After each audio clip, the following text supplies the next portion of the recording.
Hi, my name is Lauren Kennedy. On February 28th, there was an invasion on Ukraine that was 1,200-mile front.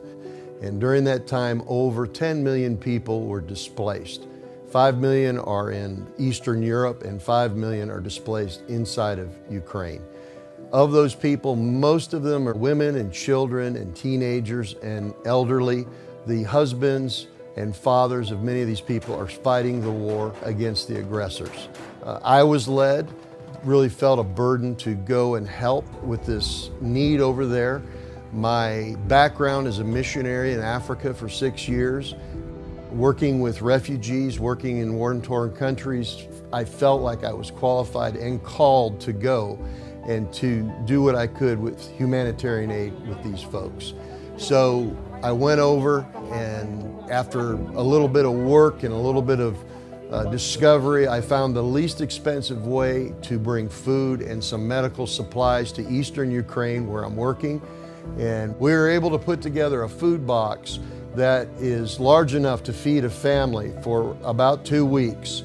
And during our visit, we would go to villages that were bombed and destroyed by the invasion.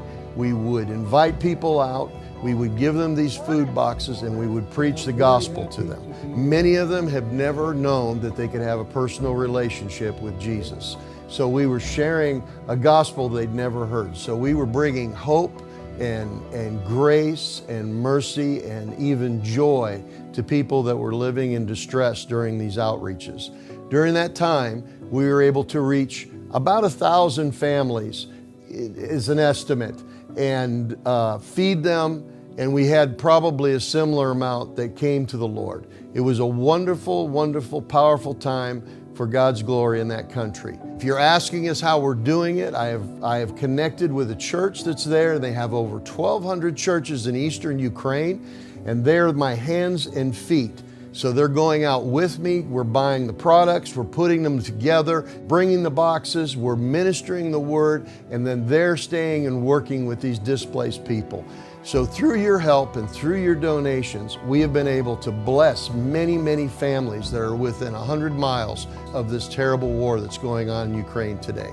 So I'm asking my friends and family and anyone you know who is interested to pray for us first, but also if you're able to help financially. We have to buy food. There's no insulin in the country, and I want to take back more insulin, and we're just asking for your help and to do whatever you can. You can find us on www.sanctuaryrelief.com. That's sanctuaryrelief, one word.com. You can give through that website. There's 4 or 5 ways to give. Thank you, and God bless you.